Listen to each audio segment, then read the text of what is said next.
Haleluya, puji Tuhan. Mari kita lihat firman Tuhan dalam 1 Korintus pasal yang ke-15 ayat 12 sampai 20. Mari kita baca bersama-sama 2-3 ya. Jadi bila mana kami beritakan bahwa Kristus dibangkitkan dari antara orang mati, bagaimana mungkin ada di antara kamu yang mengatakan bahwa tidak ada kebangkitan orang mati? Kalau tidak ada kebangkitan orang mati, maka Kristus juga tidak dibangkitkan. Tetapi andai kata Kristus tidak dibangkitkan, maka sia-sialah pemberitaan kami dan sia-sialah juga kepercayaan kami. Lebih daripada itu, kami ternyata berdusta terhadap Allah. Karena tentang Dia kami katakan bahwa Ia telah membangkitkan Kristus, padahal Dia tidak membangkitkannya. Kalau andai kata benar bahwa orang mati tidak dibangkitkan, sebab jika benar orang mati tidak dibangkitkan, maka Kristus juga tidak dibangkitkan. Dan jika Kristus tidak dibangkitkan, maka sia-sialah kepercayaan kamu dan kamu masih hidup dalam dosa. Demikianlah binasa juga orang-orang yang mati dalam Kristus. Jikalau kita hanya dalam hidup ini saja menaruh pengharapan pada Kristus, maka kita adalah orang-orang yang paling malang dari segala manusia. Tetapi yang benar ialah bahwa Kristus telah dibangkitkan dari antara orang mati sebagai yang disuruh dari orang-orang yang telah meninggal. Haleluya. Itulah alasan kita tadi memuji Tuhan ya, supaya dia hidup dalam dosa. Nah, ini adalah hari Paskah kenaikan Kristus. Tema firman Tuhan, kebangkitan Kristus. Lewat ayat yang sudah kita baca, saya akan memberitahukan kepada kita lewat ayat ini ada 3 dasar yang diletakkan kebangkitan Kristus untuk masa depan umat manusia. Amin. Ada 3 dasar yang diletakkan. Ada 3 landasan yang diletakkan oleh kebangkitan Kristus untuk masa depan umat manusia. Makanya dia bangkit. Dia sedang meletakkan landasan, dia sedang meletakkan dasar. Demi siapa? Demi masa depan umat manusia. Itu yang kita lihat nanti dalam ayat ini. Nah, Bapak Ibu, mungkin kita nggak bisa membahas ketiga hari ini, ketiganya pada hari ini. Kita akan sambung di minggu yang akan datang. Namun kita melihat sejauh mana kita bisa menjelaskan bagian-bagian dari ayat ini. Saudara-saudara, yang pertama mari kita lihat 1 Korintus 15 ayat 14. Tetapi andai kata Kristus tidak dibangkitkan, maka sia-sialah pemberitaan kami. Nah, kalau di sini andai kata. Jadi menurut ilmu berkhotbah, supaya khotbah itu lebih membangun, jangan buat negatif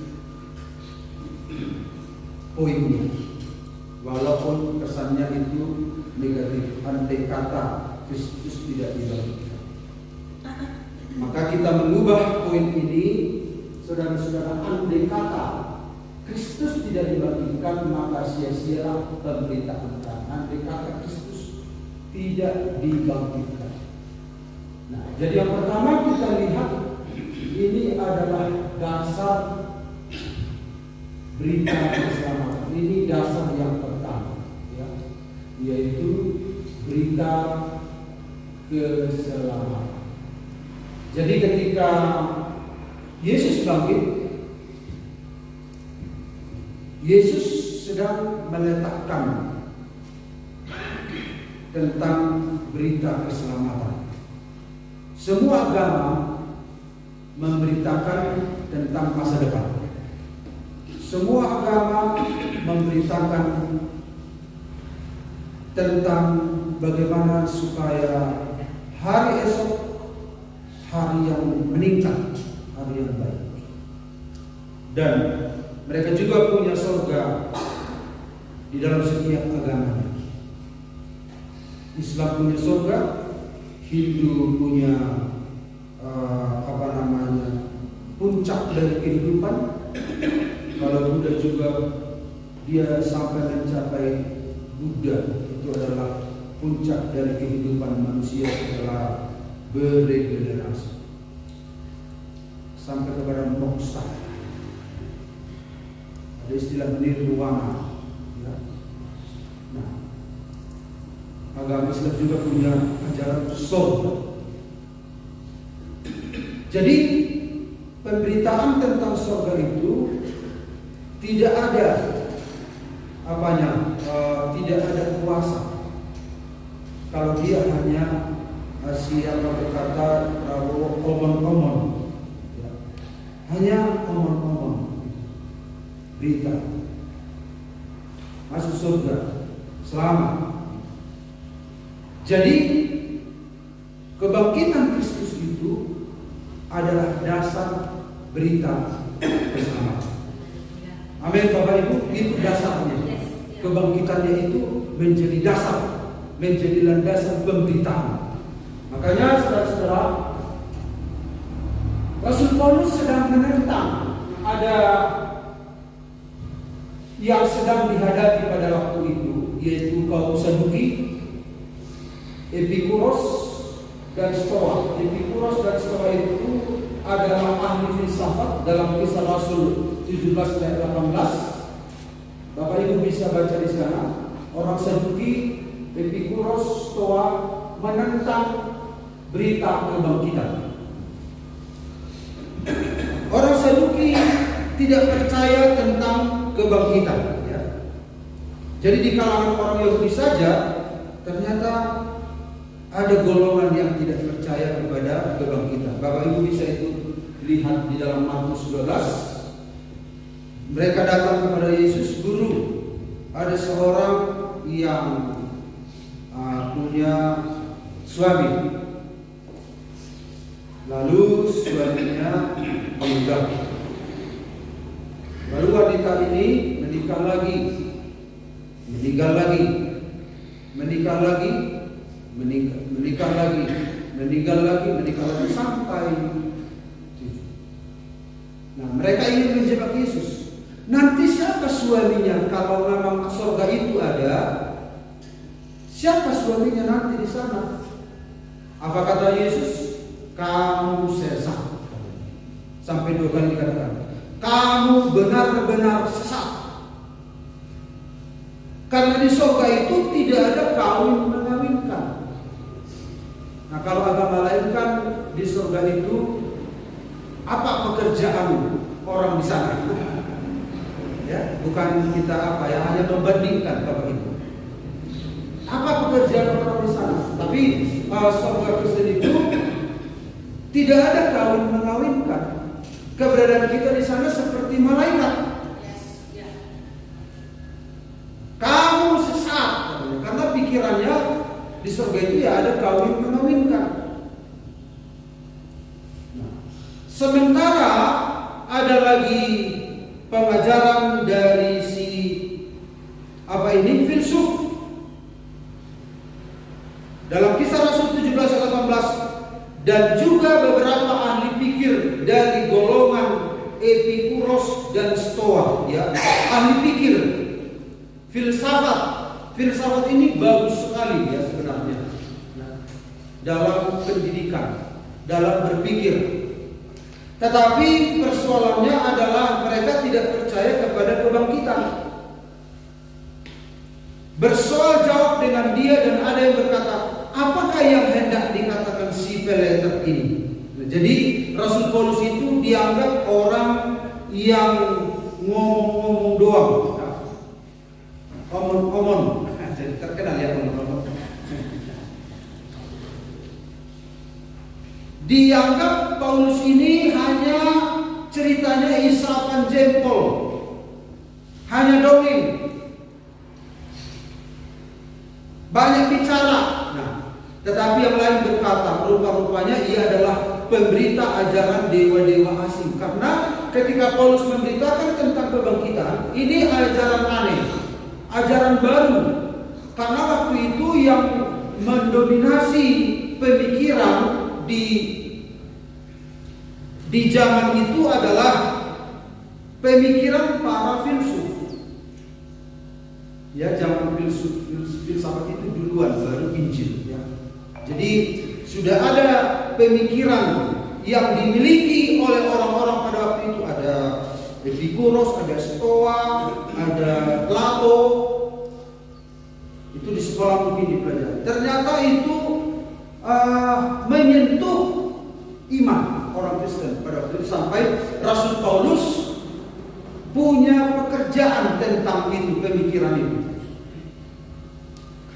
Makanya dia berkata, kalau tidak ada kebangkitan, apa gunanya aku berjuang melawan binatang buas di Efesus? Jadi binatang buas yang dimaksud adalah orang-orang yang tidak percaya kebangkitan. Jadi Paulus bergulat menentang. Apa pendapat Epikuros ini? Epikuros ini ternyata pemikiran orang di zaman dulu adalah bahwa pengajaran hedonisme. Apa itu hedonisme, Bapak Ibu? Hedon, ya, yaitu menekankan pencarian kesenangan, menghindari rasa sakit sebagai tujuan individu. Tidak ada kehidupan setelah itu. Jadi semua manusia hindari rasa sakit itu. Dan kalau bisa, carilah kesenangan sebisa mungkin. Kesenangan. Karena setelah mati gak ada lagi urusan. Itu pemikiran Epikuros.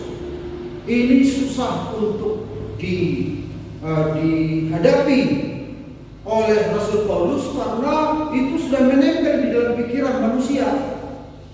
Makanya kalau ada orang Kristen sifatnya hedon, mengejar kesenangan, dia pikir tidak ada lagi setelah mati, gak ada lagi tuntutan, gak ada penghakiman. Ini terpengaruh dengan filsafat Epikuros, walaupun dia nggak ngerti Epikuros itu siapa, tapi pengajarannya itu merembes. Ternyata dari dulu ini sudah ada. Sementara pengajaran Stoa itu adalah bahwa kalau orang mati, jiwa itu akan kembali ke asalnya, ke alam semesta setelah kematian. Jadi kembali ke alam semesta. Entah di mana, yang penting kembali. Itulah pengajaran yang mengakar di dalam pikiran orang-orang di sana. Jadi ada tiga yang sedang dihadapi oleh Paulus. Itu dari orang Yahudi sendiri, sumber juru selamat itu dari orang Yahudi. Kemudian Epikuros, ada Stoa. Ini penentang kebangkitan. Sehingga Rasul Paulus berkata, saya percaya sekali akan kabar baik itu. Karena kabar itu adalah kekuatan Allah untuk menyelamatkan semua orang yang percaya, pertama-tama orang Yahudi dan bangsa lain juga. Amin. Itulah kebangkitan Kristus itu sedang meletakkan dasar berita keselamatan. Kalau ada pemberitaan tetapi tidak percaya kepada Yesus yang bangkit, pemberitaan itu kosong. Pemberitaan itu nggak ada nilai. Pemberitaan itu hampa. Makanya Rasul Paulus, keselamatan itu diberikan, pemberitaan itu diberikan kepada rasul-rasul, diteguhkan oleh tanda-tanda, mujizat-mujizat, kuasa. Karena Injil itu adalah kekuatan Allah.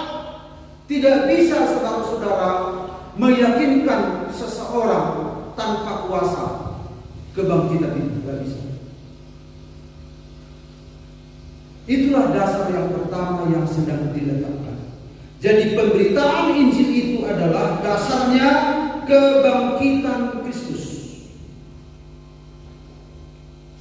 Jadi tidak ada berita yang bermanfaat tanpa kuasa. Di bawah kolong langit ini tidak ada berita yang kuasanya di-backup oleh kuasa kebangkitan. Itu adalah sebuah cerita, itu adalah sebuah dongeng. Tidak ada kuasa yang membackup, yang mendorong pemberitaan itu. Tidak mudah untuk menghancurkan kuasa kegelapan dalam pikiran seseorang. Tidak bisa. Makanya sekarang banyak orang yang percaya pada Yesus bukan karena kepintaran orang yang memberitakan. Bapak Ibu tahu, rasul-rasul itu, rasul yang terkenal pintar itu Paulus. Tapi murid yang lain latar belakangnya adalah nelayan, walaupun mereka juga diperlengkapi dengan pengetahuan. Tetapi hal-hal yang ajaib terjadi dalam pemberitaan mereka. Lalu orang bilang, orang ini siapa ini? Bukankah orang ini murid Yesus? Ada perubahan yang terjadi. Pemberitaan mereka luar biasa. Nah ini yang disebut dengan Injil yang heran. Injil yang heran. Injil yang heran, lepaskan saya dari segala akar dosa. Siapa yang bisa melepaskan seseorang dari akar dosa? Ketika pemberitaan Injil terjadi, itu kuasa kegelapan terusik. Tapi pidato yang indah, berita yang indah tidak mengusik kuasa kegelapan. Karena di balik pemberitaan Injil ada kebangkitan Sang Juru Selamat. Makanya disebut kabar baik, berita nauli. Ulini baritai, lasni roha boloni. Perlu kita nyanyikan? G. Supaya tidak F.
Pandauni ulun didauni nama sahiti.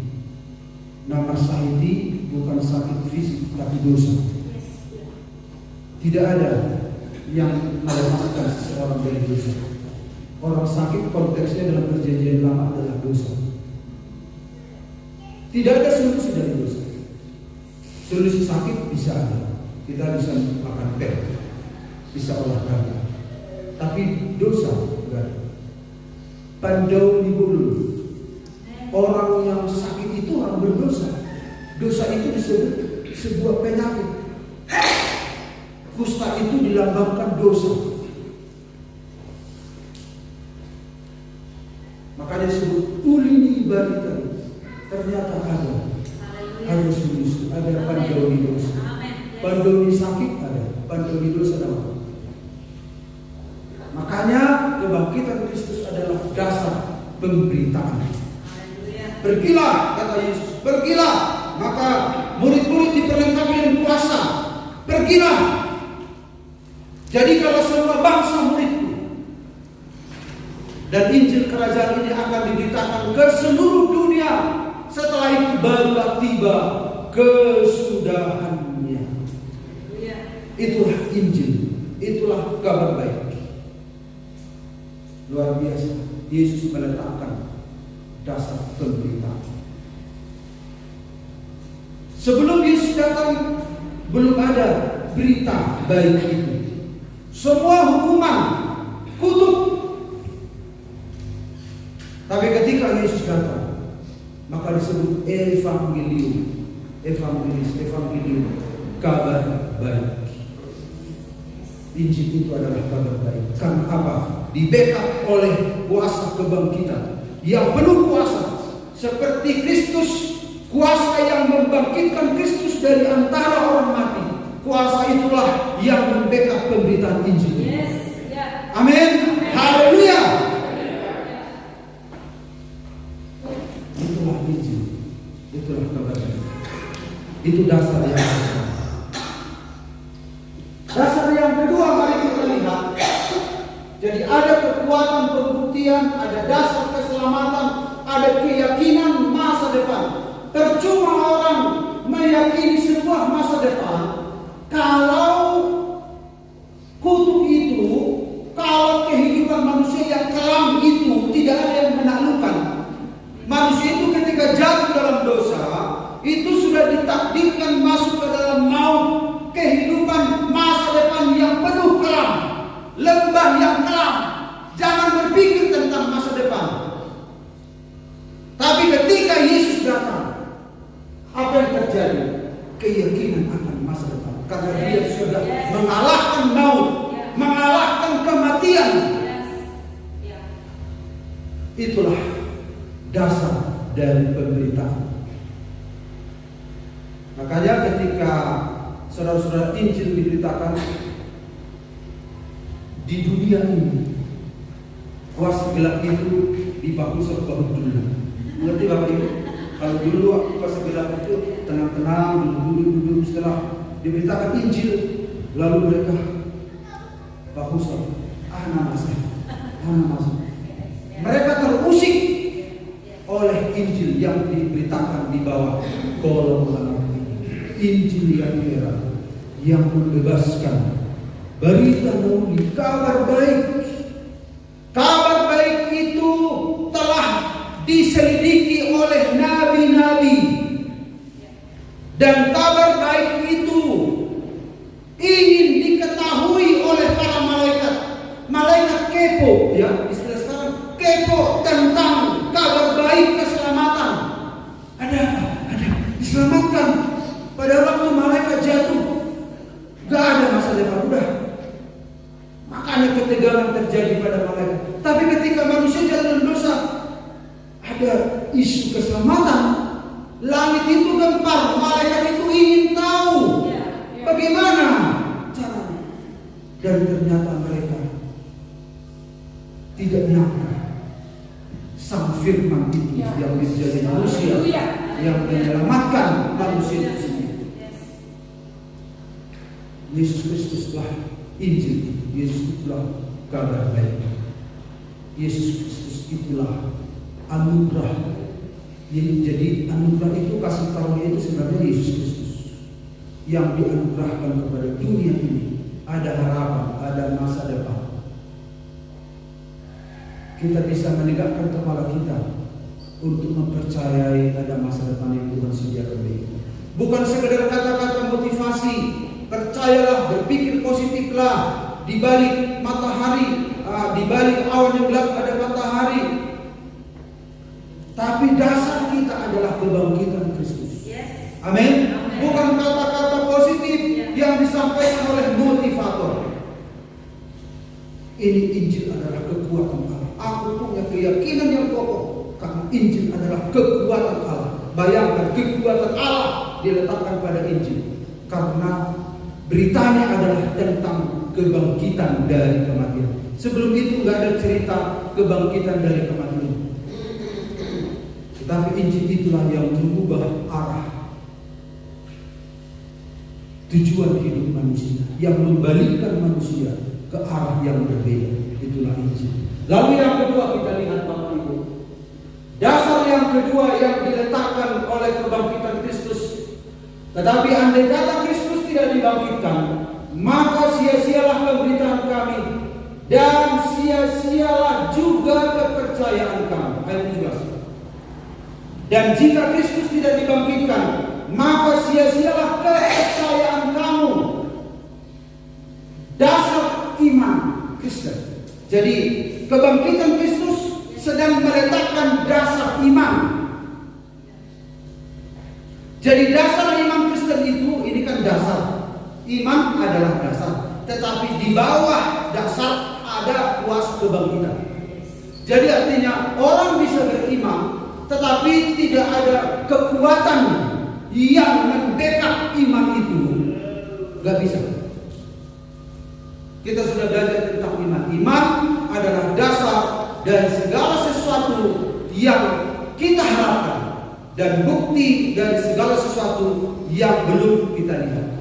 Ternyata landasan dari dasar iman itu adalah kuasa kebangkitan. Inilah saudara-saudara, kebangkitan Kristus sedang meletakkan dasar. Dasar yang pertama adalah pemberitaan Injil keselamatan, kabar baik, kabar keselamatan. Dasar yang kedua adalah kebangkitan Kristus sedang meletakkan dasar iman Kristen. Ya, jadi beda dasar iman agama lain, tidak ada sepertinya. Bapak Ibu bisa pelajari dasar iman. Semua kalau ditanya, semua beriman ya. Semua beriman. Bisa juga memahami, bisa juga menganut paham definisi iman dalam Ibrani 11 ayat 1. Bisa saja. Kalau dijelaskan bisa saja punya pemahaman yang sama akhirnya. Tetapi dasar dari dasar itu harus ada kebangkitan. Kebangkitan Kristus. Jadi saudara-saudara, jadi iman itu jadi efektif.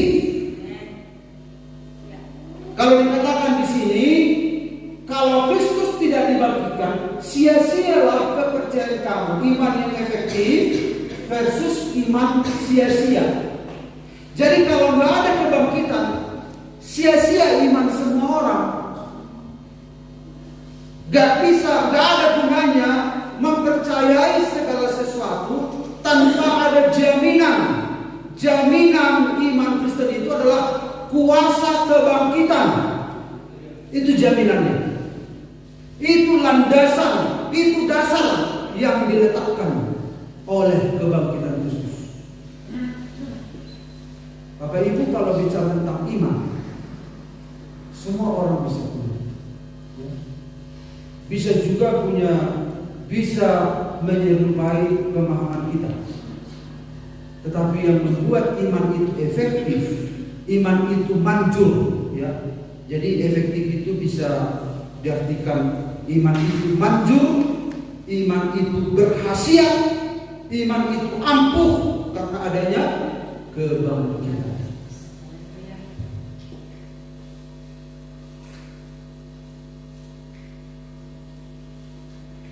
Jadi saudara-saudara, dasar iman Kristen yang pertama lewat ayat ini, iman kita menjadi efektif. Dulu kalau nggak ada kebangkitan, percuma mempercayai Allah. Kita tidak punya masa depan. Kita melempar sesuatu yang misalnya kalau saya dulu waktu SMA, guru olahraga kami dapat hadiah karena guru olahraga kami ini bisa menjawab pertanyaan dari mungkin senior-seniornya. Karena kau bisa jawab pertanyaanku lalu kau kasih kau hadiah. Hadiahnya adalah ada segini. Pertanyaannya adalah apa kegunaan ini? Nah, guru olahraga bilang, oh itu adalah pijakan start untuk lari. Nah, karena ada kan pijakan start untuk lari kan?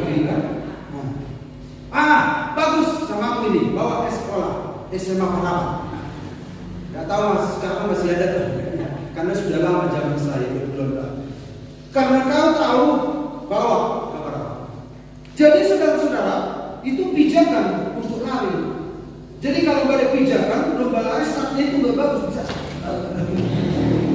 Tapi kalau ada pijakan,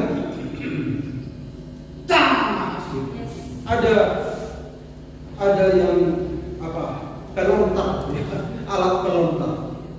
Jadi iman itu menjadi alat pelontar yang dilontarkan oleh kebangkitan Kristus. Kebangkitan Kristus.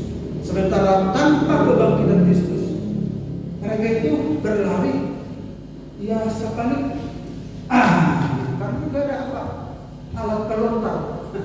Tahu pelontar? Nggak ada sampai situ. Tapi kalau ada iman sampai mencapai sasaran, awas jadi ini. Takut jadi. Ada alat pelontar. Jadi iman itu jadi manjur, ya, jadi berkhasiat, ampuh, istilahnya tokcer. Tapi kalau tidak ada kebangkitan, tidak ada artinya sebuah iman. Walaupun dia setengah mati, iman adalah dasar dari segala sesuatu dan bukti dari yang belum kita lihat. Berangan-angan namanya. Itu capek, nggak ada power untuk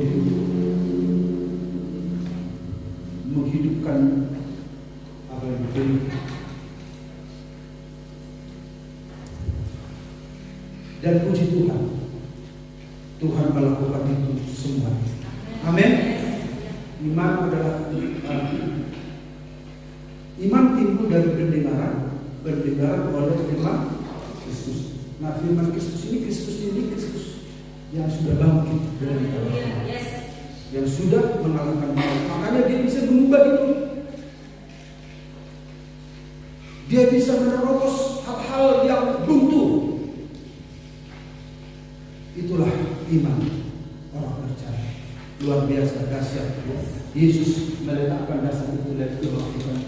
Jadi kalau kita lihat sia-sia itu kosong, iman sia-sia itu kosong. Jadi kalau andai kata Kristus tidak dibangkitkan, iman kita itu kosong, tidak berharga, bodoh, tanpa kekuatan, tidak berguna, tidak ada tujuan, hampa. Jadi dalam bahasa Indonesia sehari-hari, dan kalau Kristus tidak dihidupkan kembali, maka kepercayaanmu hanyalah apa? Impian. Itu sama dengan ada seorang anak fungsional PPA. Kemarin habis dia dekat dengan saya. Saya senang, ternyata anak ini banyak bicara, banyak bercerita. Kamu cocok jadi wartawan sini. Bagus. Tapi sekali saya di situ, karena saya capek, saya langsung duduk di samping saya. Om, bagaimana kabar? Sehat. Terus panjang cerita, ya dia bilang, Om saya bermimpi, saya juara, tapi alangkah baiknya jadi kenyataan. Ternyata tidak. Kalau ini banyak kali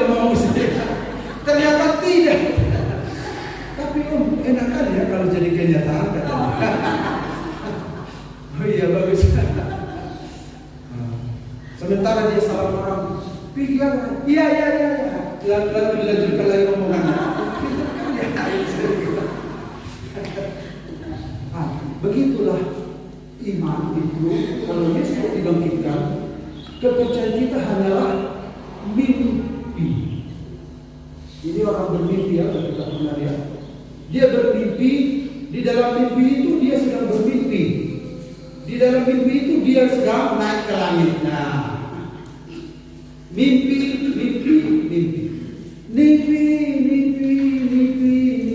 dohabe hanyalah sebuah angan-angan sebuah angan-angan, semua angan-angan hampa kosong. Tapi karena Yesus sudah bangkit, iman kita itu manjur, iman kita itu efektif, iman kita itu saudara-saudara berhasil. Amin. Iman kita itu berisi, iman itu berarti. Tidak ada sia-sia iman orang. Makanya kalau saya pernah dengar di YouTube ada seorang agama lain percaya pada Yesus. Ditanya, kenapa kau percaya pada Yesus? Apa? Saya iseng-iseng datang ke gereja. Terus ku dengar di situ.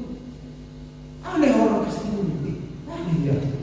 Dia bilang, terima kasih Tuhan buat anugerah-Mu. Terima kasih buat keselamatan yang Engkau berikan. Terima kasih. Emangnya orang ini sudah selamat? Agama lain kok nggak ada mengajarkan demikian. Mereka hanya berterima kasih saja. Yakin banget orang ini katanya. Karena kerja orang Kristen apa? Berterima kasih. Terima kasih buat anugerah-Mu. Terima kasih buat keselamatan. Enak kali orang ini katanya. Akhirnya dia jadi orang Kristen. Karena di agama lain nggak ada keyakinan seperti itu.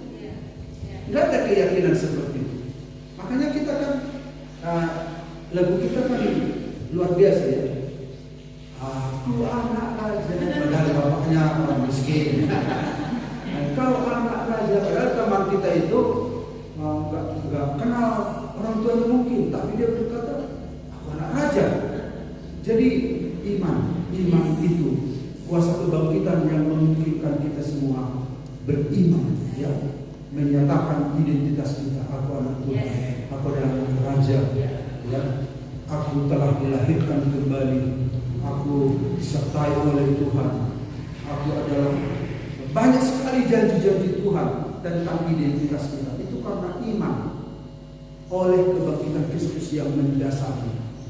Kita nggak bisa menyatakan pernyataan kita tanpa kuasa kebangkitan. Itu sia-sia. Kayaknya yang kita tadi, sebab dia hidup ada di Yesus. Nah kalau agama lain dengar itu, oh ya, mungkin ya harus berpikir positif lah. Banyak kali masalahnya, ya. Berpikir positif memang. Maria ini mengajarkan bahwa kita harus berpikir positif. Kalau motivator di TV banyak sekali sekarang ya.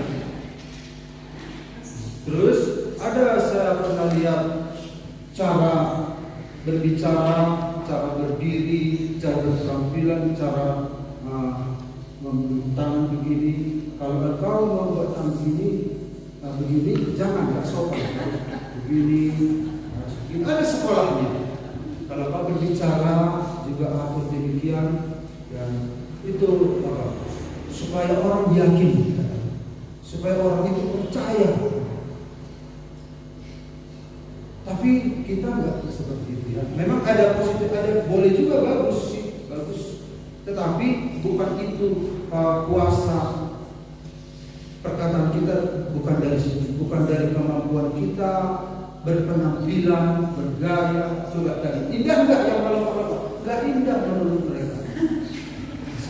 Gereja itu kan harus dulu jaga. Ini masih ibadah. Jadi kalau ada yang akan ibadah, setelah selesai ibadah, dijatuh lagi buat kita reka. Masa ibadah kan selesai kan?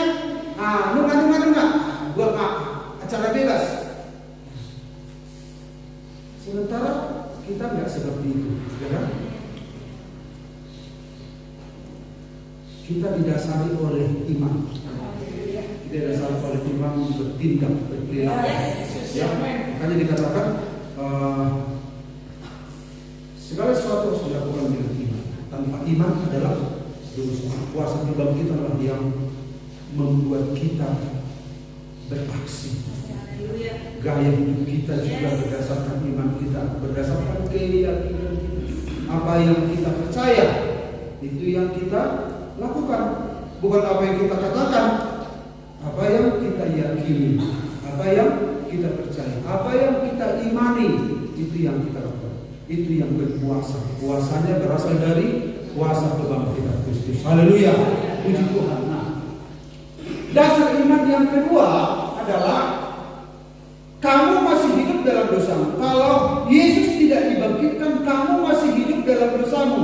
Terjemahan lain, kalian masih dalam keadaan berdosa dan tidak mempunyai harapan sama sekali. Kamu tidak bisa bebas dari dosa. Jadi dasar iman Kristen yang kedua adalah pembebasan dari dosa. Tidak ada yang bisa membebaskan seseorang dari dosa. Gak ada. Makanya ulini baritai. Tidak ada ceritanya orang bisa bebas dari dosa kalau bukan Yesus yang bangkit dari antara orang mati, yang memungkinkan orang untuk bisa bebas dari dosa. Semua manusia terikat. Tidak ada yang bisa melepaskan. Ada kuasa rantai setan. Dikatakan di sini, kamu masih hidup dalam dosa. Hidup dalam dosa versus pembebasan dari dosa. Jadi dasar iman Kristen, kebangkitan Kristus meletakkan dasar bahwa manusia bisa bebas dari dosa. Bisa bebas oleh kuasa kebangkitan. Kita tidak mesti wajib berdosa. Walaupun memang kita bisa saja saudara-saudara sadar tidak sadar bisa, tetapi ada kuasa yang terus memampukan kita untuk membebaskan diri dari dosa, dari ikatan-ikatan. Ini sama dengan orang ini. Kita lihat. Dan di dalam dialah setiap orang yang percaya memperoleh pembebasan dari segala dosa yang tidak dapat kamu peroleh dari hukum Musa. Hukum manapun tidak bisa membebaskan orang dari dosa. Gak bisa. Hanya kuasa kebangkitan Yesus. Mulai saat itu orang ditarik. Kalau zaman sebelum Yesus datang itu orang itu wajib ditarik ke bawah. Ditarik ke bawah. Orang berusaha untuk hidup baik, tidak lama kemudian ditarik ke bawah. Berusaha lagi untuk bagus, ditarik lagi ke bawah. Ada gaya gravitasi. Dosa itu menarik seseorang untuk ke bawah. Tapi ketika Yesus bangkit, manusia itu ditarik. Tidak mesti kau diikut gaya gravitasi dosa itu. Ikut gaya gravitasi itu yang bangkit yang menghilangkan dosa. Makanya dengan ide itulah orang percaya nanti akan mengalami pengangkatan. Bukan hanya bebas dari gaya gravitasi dosa, tapi orang percaya juga akan meninggalkan bumi. Seperti Yesus naik ke surga, kita pun akan naik. Bukan hanya dosa, tetapi kebangkitan Kristus, kenaikan Kristus menjadi model pengangkatan. Kenapa Yesus mati? Karena dia mengejar kematian kita. Minggu yang lalu atau hari Jumat kemarin, Yesus menjadi menukar diri kita. Ada pertukaran. Kalau ada istilah bulat substitusi. Ada pertukaran, ada penggantian. Dia telah menukar hidup kita. Dengan darahmu kau tukar hidupku, kini aku sepenuhnya milikmu. Dia menukar diri kita. Dia dihukum oleh Allah karena dia memikul dosa kita di dalam tubuh dia dijadikan dosa oleh karena kita. Ada pertukaran, harusnya kita dihukum. Lalu dia bangkit. Lewat kebangkitannya kamu dimungkinkan untuk tidak disedot oleh dosa. Kamu bisa bebas dari dosa. Kamu bisa membenci dosa. Kamu bisa lepas dari segala ikatan-ikatan. Tidak ada kemampuan manusia lepas dari ikatan. Tidak ada. Hanya kuasa kebangkitan Kristus. Itulah dasar yang diletakkan. Tuhan ingin membebaskan kita oleh kuasa kebangkitan. Dan pikiran kita juga harus dibaharui oleh kebangkitan. Oleh kebangkitan yang aku bisa bebas dari dosa. Oleh kebangkitan ada dasar saya bebas. Ada alasan saya bebas dari dosa. Aku tidak mesti terikat dengan dosa ini. Aku tidak bisa berkata, aku tidak mampu. Aku selalu kalah. Ada dasar saudara bisa bebas. Ada dasar saudara berkata, aku mampu bebas dari dosa. Karena ada kuasa kebangkitan Kristus. Tidak mesti terikat. Kita tidak seperti emena masa igagat kursa, ina masa ima taula. Enggak, kita justru melawan arus. Orang ikan yang mati itu dibawa-bawa arus. Tetapi ikan yang hidup itu melawan arus. Karena orang Kristen itu hidup pada kuasa kebangkitan, dia melawan arus dunia ini. Dunia ini ada sistem yang sedang menghanyutkan kita. Bagaikan sungai. Jadi kalau dalam kitab Wahyu, naga menyemburkan air sebesar sungai kepada perempuan itu. Perempuan itu adalah gereja Tuhan. Sungai yang dimaksud adalah sistem dunia itu. Kita sudah lihat kan gambarnya kemarin itu pohon itu kan kecil bagus, tapi semakin remaja makin bengkok, terus makin tua makin bengkok. Kita nggak sadar kita bengkok. Tapi Yesus meluruskan kita dengan tali. Kita lihat kan, masih ingat gambarnya? Ditarik sampai mata.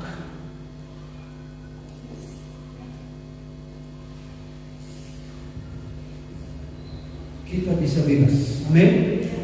Tidak mesti terikat. Kalau ada keterikatan di dalam hidup kita, kuasa kebangkitan memungkinkan saudara dan saya bebas. Itu dasar. Itu dasar. Saudara akhirnya benci dosa. Makanya ada nyanyian, aku benci dosa. Karena aku bilang, akhirnya benci dosa. Nah, ini saya apa lihat ini. Lisu,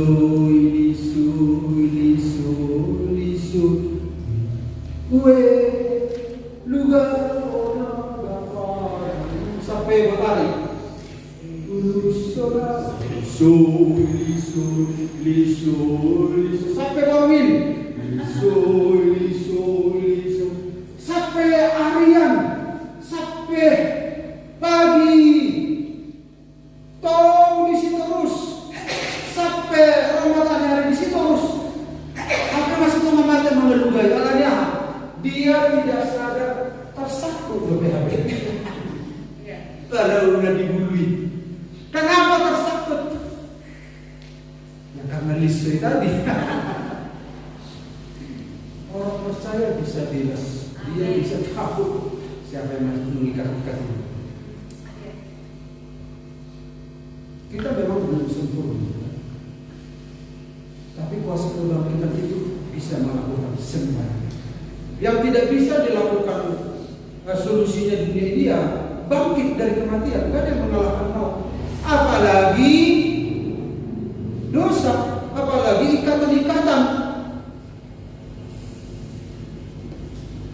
Nah dosa ini ujung-ujungnya apa? Kematian. Kematian sendiri dikalahkan oleh Yesus. Akulah kebangkitan dan hidup. dimerdekakan. Dan ketika saudara menghadap Tuhan, memuji menyembah Tuhan, saudara begitu merdeka, saudara bebas.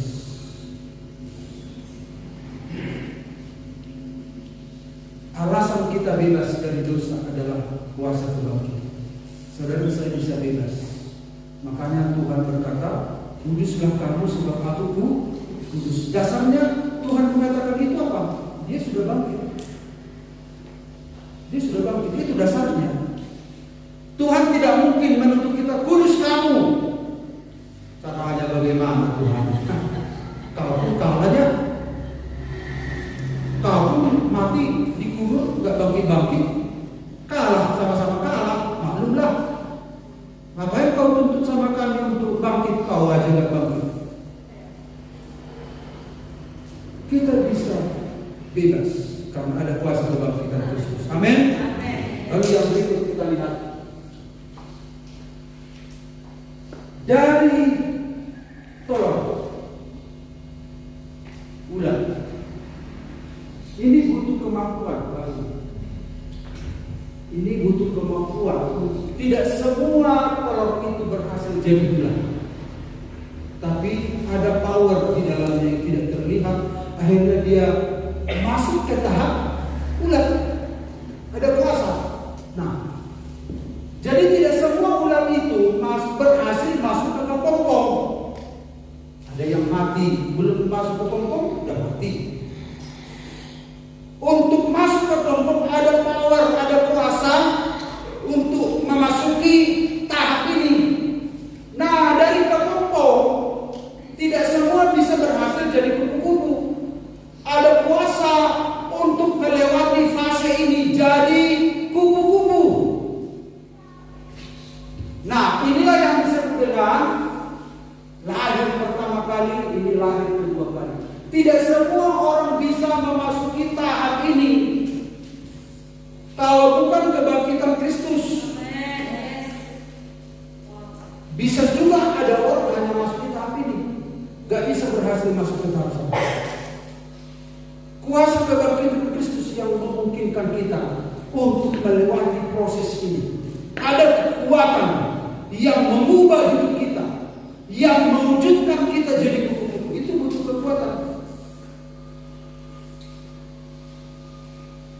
Demikian juga saudara-saudara, hidup kita itu akan menjadi indah, akan menjadi disempurnakan, bebas dari ikatan hari demi hari. Karena ada kuasa kebangkitan Tuhan menjadi dasar. Haleluya. Ini tidak mudah. Ada kuasa ini. Ada kuasa yang memungkinkan terjadi.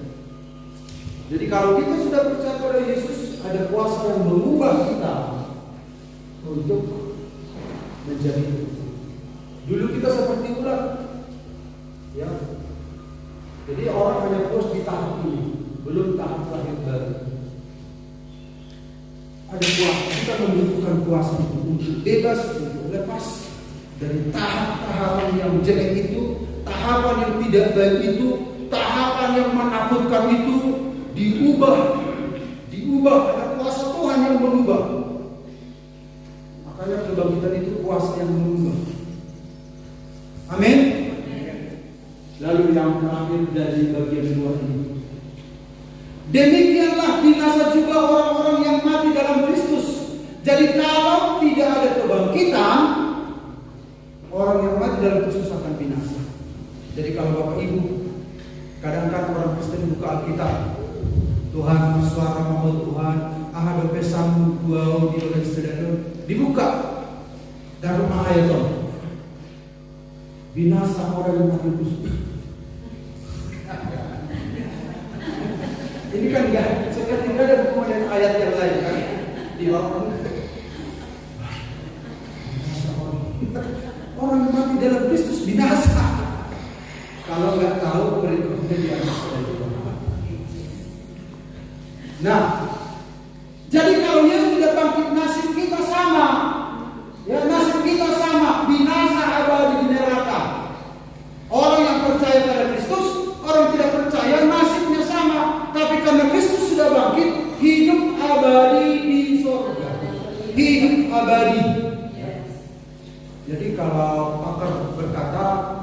kepada manusia itu cocoknya disebut abadi. Kalau kekal, Allah untuk Allah. Ya. Karena manusia itu abadi, ada awalnya. Ada awalnya untuk hidup abadi. Kalau Allah itu kekal, dari kekal sampai kekal. Itu kan. Tapi kalau kekal pun gak apa-apa ya, supaya tidak bingung. Ya. Hidup kekal, hidup abadi. Karena apa? Karena Yesus sudah bangkit. Nah, ini orang dalam Kristus, orang di luar Kristus. Kalau Yesus tidak bangkit, nasib kita sama. Masuk apa? Masuk api neraka. Kalau Yesus tidak bangkit, ini adalah pengajaran yang salah.